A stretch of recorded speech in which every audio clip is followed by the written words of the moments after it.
So what the gift process, I feel I need to set up, say more about what the gift process is, but what that the process of being in the world as who we really are and sharing who we really are from our essence. That's what the gift process taught me.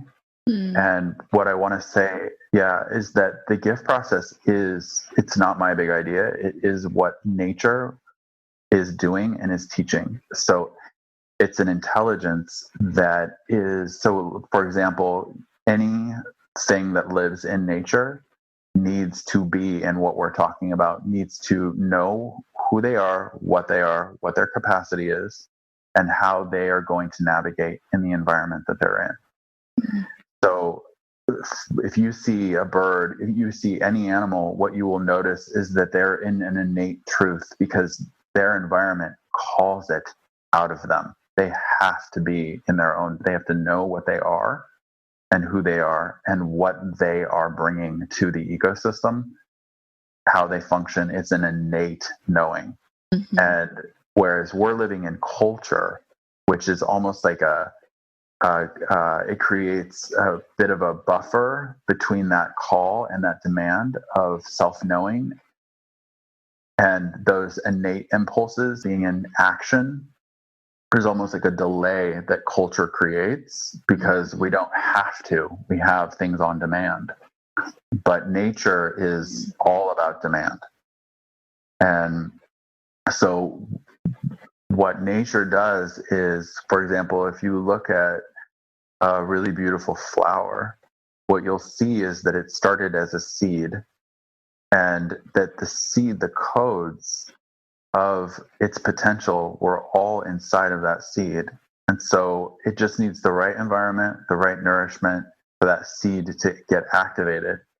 And then once that happens, it starts to literally thrive in its own essence and starts to expand into its own beauty. And then its fragrance just starts going everywhere. Mm-hmm.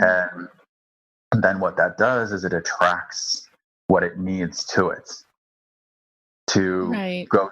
Yeah. And so that's one of the laws of nature. And it's also a perfect example of the gift process of something that's in its essence, that's just like totally thriving in its beauty and in its self realization, and then just transmitting that beauty and that fragrance, that essence into the environment. And it's so clear what it is. It's not questioning itself at all at any time. There's no question. It's not like, well, should I? Am I is this fragrance okay? It's just like, this is me, this is who I am, and I'm doing it. And then within that, because it's so plugged in to the biointelligence, to its own essence, its life force, to creation, the divine, whatever your word is for pure creation, there's no question. And so that's what the ecosystem taught me when I was coming into myself. It all started when I was 20, actively when I was 22, and I moved to New York, and I made a commitment that I was going to explore my creativity and commit to it as my way of life, as my well-being. And within that, within days of making that decision, my inner voice said to me, you have a gift. All life does. It's how we thrive. And your process is to learn and discover what your gift is and how it functions and how you can share it. And this is what we work with in the teleseries, is creating this container and this space to go in and actually allow our gift, our essence, to start filling us in all the places that we are otherwise in question of who and what we really are. And within that filling in, which really does require a clear container so that we're not leaking it out and we're not giving ourselves away and we're ending all these codependent patterns, that we're in this feedback loop through breath and movement and inquiry and exploration. We're in this feedback loop of starting to feel our own essence filling us up in our bodies and in our lives and making decisions about that. So that's actually the second phase of the gift process, that internalizing, ingesting, receiving of our gift. So first step is discovery. Second is receiving. That's where ownership starts. And then as we learn how to sustain that ingesting and swallowing and feeding of our gift, what happens from there is we start to come into feeling full. We start to find what's inspiring us and what we're really fascinated by. So those seed, that the codes that live in our seeds, they start popping and the codes start activating within us, and we find ourselves curious. We find what feels nourishing for us and what inspires us, and we go where the process takes us deeper and deeper into that. And then we find ourselves with this place of overflow, and we can then listen to what our yeses and nos are to engage and share our gift with others. And that is actually just to say, sorry, that's actually a biological process that all life goes through in the ecosystem, and that we can go through in culture if we apply it. Wow.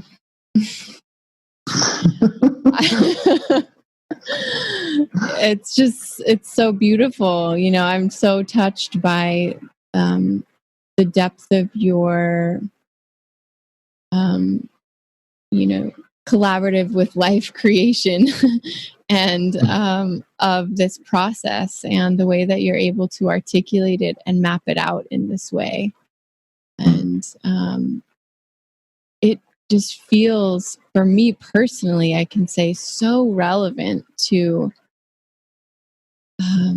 my life and my inquiry into how I can be with myself and my life in the best way. This one precious life that I'm inside of right now, and I'm curious what the structure of the offering that you're going to be doing looks like. What container are you creating so that people can be inside of this in themselves? Yeah. So specifically, when we're talking about doing the gift process, the actual teleseries that I'm going to be offering, I'm thinking we're probably going to kick in January, so that we can get through the holidays. And feels just like January is a great way to do it. But basically, there's 3 phases to the gift process, and the way that we started is to have 1 month for each phase, where we meet once a week. And I'm thinking Sunday it might be our day to do that. Nice. And so that's like during the day where we have a workshop, that sort of classic workshop energy where we can show up for ourselves and be like, okay, I'm going in, I'm going to work with these elements.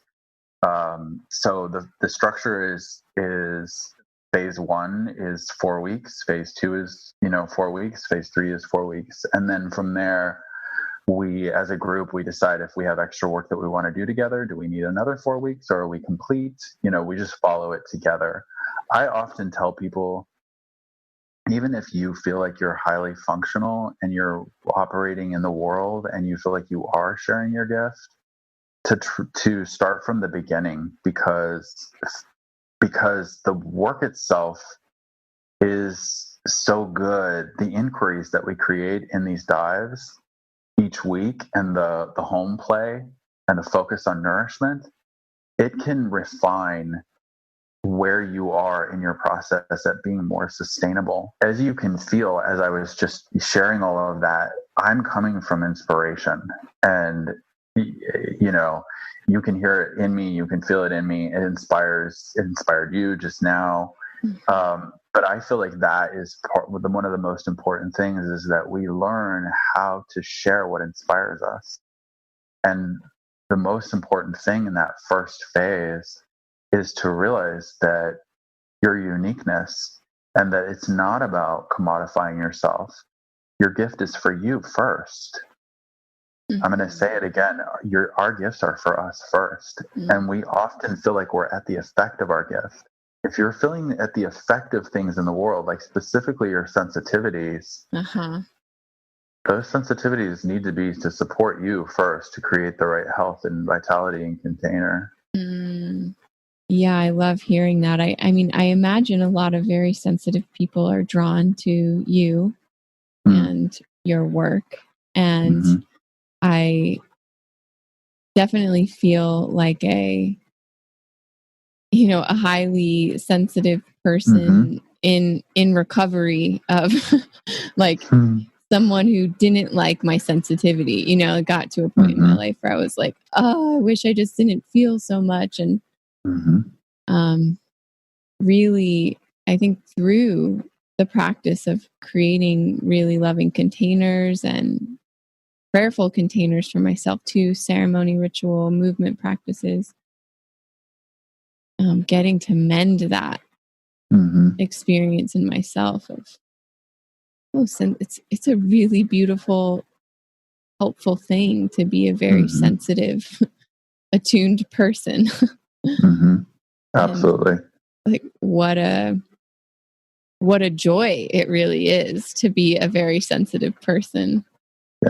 Especially when I have these containers, including the container of being with you in the mystery school and the other containers, where my sensitivity can really rest and be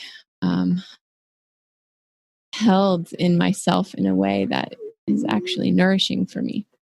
Yeah, exactly. That's it right there. That it actually feels nourishing. Right. Yeah. And just to say to you, like, there is absolutely no way this conversation could have happened and the container that you created without your gift, without your sensitivity.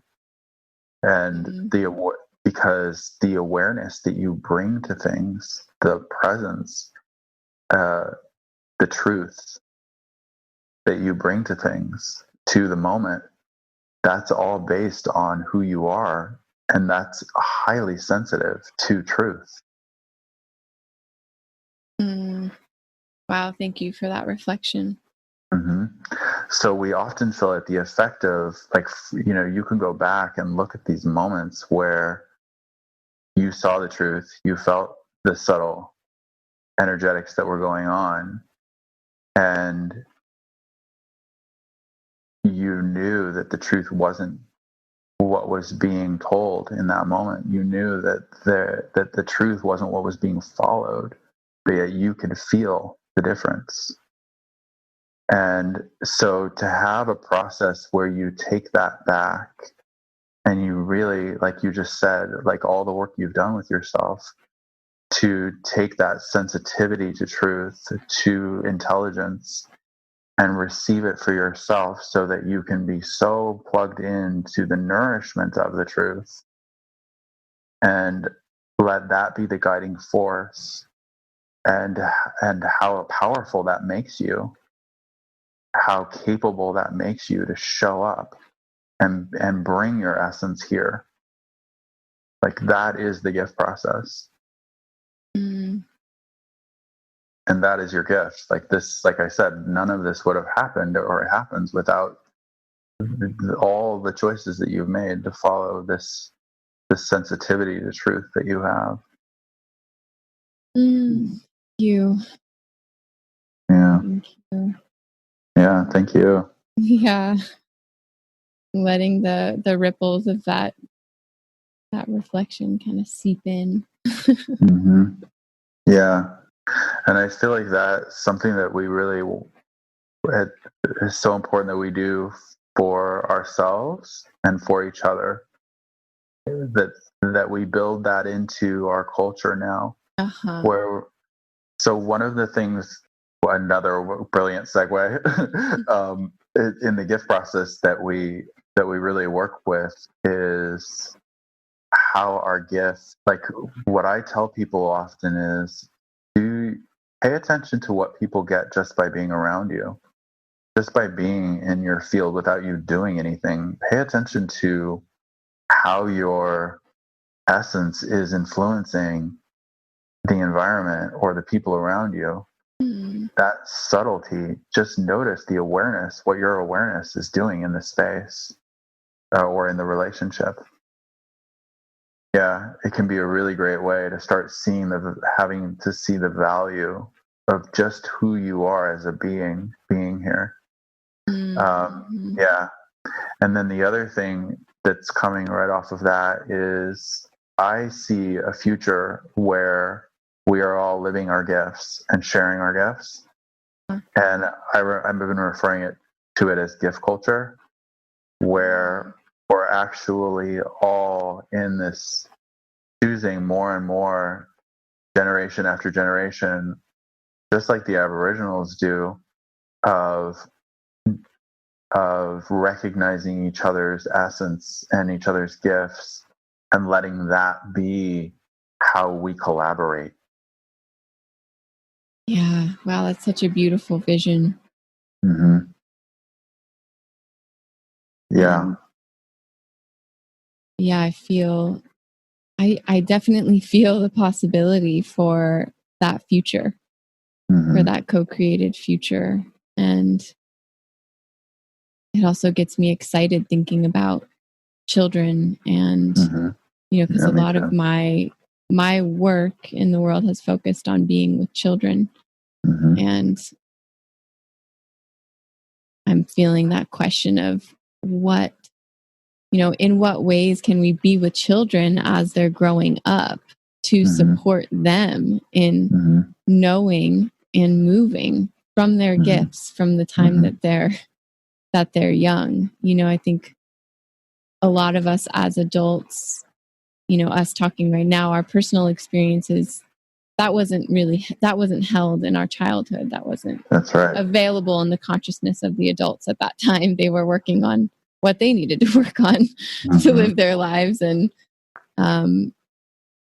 now there's people who can engage with that consciously at this point in our lives. And then the potential for us to raise children also in this question with them and within ourselves. And that's such an exciting possibility that I feel in that.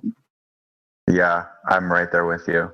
It's literally, I feel like I'm with this understanding that I have about the process of how each being in the ecosystem develops its gift, to actually bring that to parents and watch them, first of all, get it for themselves.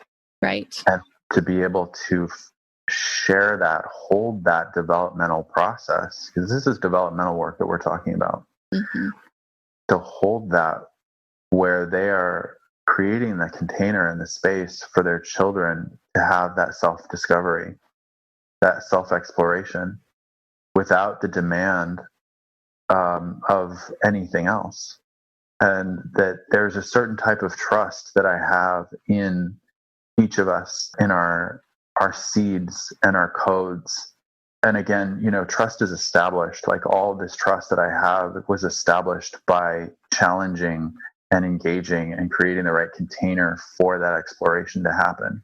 My gift, as it's developed in inspiration, has been to recognize people's innate knowing and their innate essence and what their potential is, and to sense what those seeds, those codes, those genetic codes, that design, their blueprint, to sense what all of that is, and to foster that.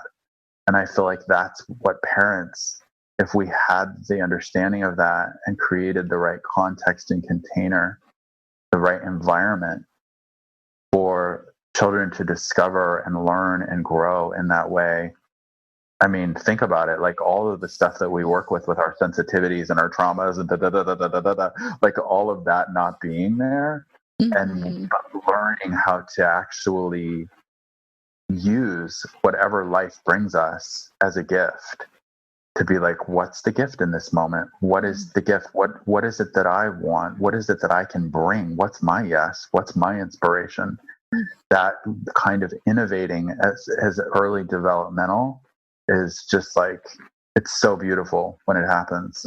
And to see it then as an adult evolve. Yeah. Yes. It's so exciting. It's so exciting. I love it so much.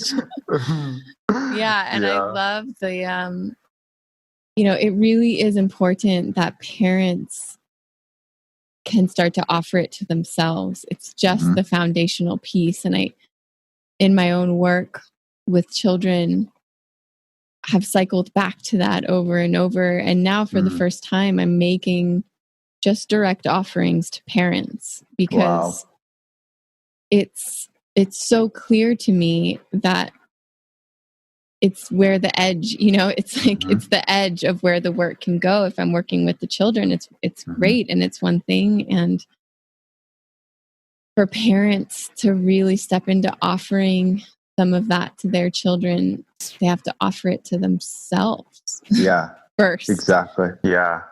Can I say something about that? Yeah.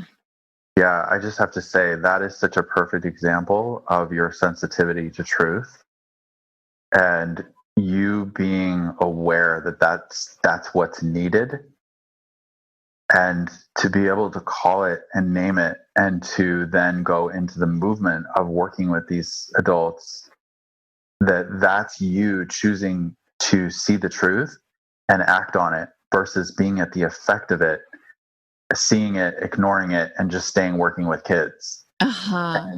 So that's what I mean when I talk about innovation, that you apply your gift and you turn it to the point of where you're actually innovating right now. You're doing something that you, first of all, never thought you were signing up to do. Right. Second of all, it's the intelligence of it, the truth of it is going to guide you every step of the way because it's based in need of the children and the adult. So that's a perfect example of you being in alignment with who you are and your gift. Wow, thanks. Thanks for that reflection. Yeah, and I love how it can really flesh out what that might look like. Yeah. As an example. Totally. And I think that's the key, is like that's also what the gift process taught me. And I've seen it teach this to others, is like to take that pause and go, wow, I'm doing something right here. So how do I keep listening to it so that it can show me how? Like this is a true knowing. I need to work with children and adults so that the children can get what they need. And you as a facilitator, then as you're listening to that knowing, it starts guiding you and showing you each step. And then you build that deeper trust in that truth that you see and that knowing that you have. Yes. And, being patient with myself and the external demands that I sometimes make up or feel but I need to know the structure of what my work's going to look like and who I am and it's like, but I'm not that person. I'm supposed to be this person. Like all of these little processes that pop up and that I have to be with, and then just be like, okay, I don't know exactly what it's going to look like, but I have the inspiration for the offering, and here's this tiny little step of it right here. Yeah. And that's all I got. And trying to keep my mind at bay and relaxed enough to let myself just do that little step and not get in a spiral about whatever else that might mean and what's going to happen in the future and everything else. Yeah. And in phase 3 of the gift process, when we start to go, okay, I need to bring something out into the world, I need to bring something new into the world, I can see what it is. The practice that we develop is in the inquiry is going through those steps of like, so what needs to be in the container? What does the container feel like? What elements need to be in the container for you to do this? And so all of those inquiries are those questions and how to set up the context in the container to do it. What the gift process does is it creates the space to go inward and listen for the answers versus our thinking that our minds have to come up with the answer. Right. That it just feedback loops us into that innate knowing to guide the answers to those questions. Well, I'm so excited and looking forward to being in that process with you. And yeah, me too. Yeah, and thank you. As we come to a close of our time, just thank you so much for this conversation.